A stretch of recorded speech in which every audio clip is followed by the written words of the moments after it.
25F, am getting married to my fiancé, Matt, 27M, in August. We've decided we want a non-traditional wedding that disregards stereotypical gender roles so my younger brother, 16M, can be my man of honor.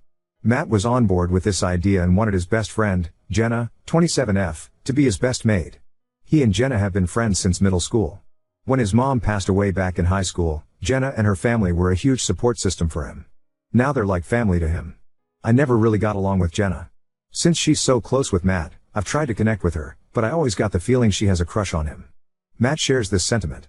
I tried to hang out with her, but she always ended up making passive-aggressive digs at my appearance and the way I behave. I've tried talking to her about how that upsets me, but she told me she thought that's how girlfriends play around with each other. I've talked to Matt about it, and he went and confronted her for me. Afterwards, we agreed it would be best if I didn't hang out with her anymore. That was years ago, but now she's back and making requests for the wedding that make me uncomfortable.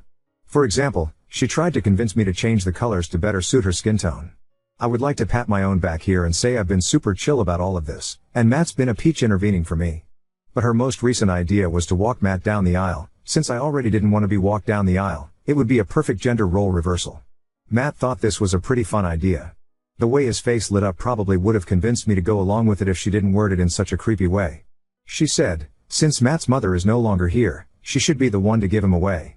To clarify, I chose not to be walked down the aisle because I find the whole giving away thing to be a little gross and outdated. I suggested that Matt and I walk down the aisle together.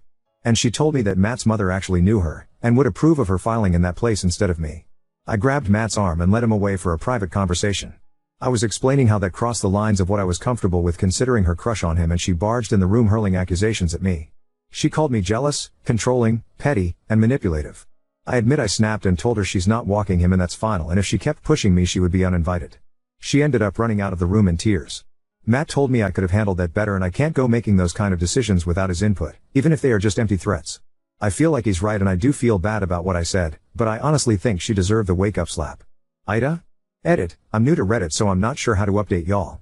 I'm sorry if I'm doing this wrong, but I wanted to clarify some things. Since this was originally posted in r/a myth asshole and they had a character limit, I had to cut a lot of things down.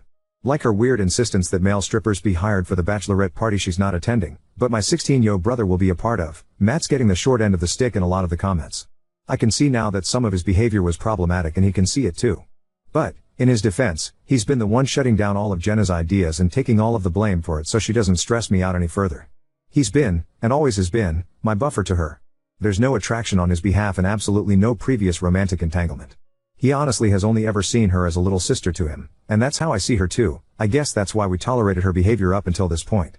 Jenna lives in another state, so he doesn't hang out with her often. When she comes to visit, I usually just go out for a day with my friends instead of enduring her. When I said we decided, I meant I decided, and Matt supported my decision. He did not decide that for me. Additionally, Matt didn't run after her when she left and he didn't yell at me. We were in the middle of discussing plans for the wedding, calmly, when she came in uninvited. After she left, he stayed with me and we continued discussing her behavior and potentially removing some of her roles from the wedding. He agreed with me that she was overstepping her lines and it would be better if we walked down the aisle together. He was really only into the idea of her walking him down the aisle because he thought it would be fun to be the one led to the altar. And for everyone saying I deserve it for not having a traditional wedding. What? The wedding is still pretty traditional, we just didn't want gender to designate the roles of our loved ones on this special day. I want my younger brother by my side, and that's it. Matt and I are talking and reading through your comments.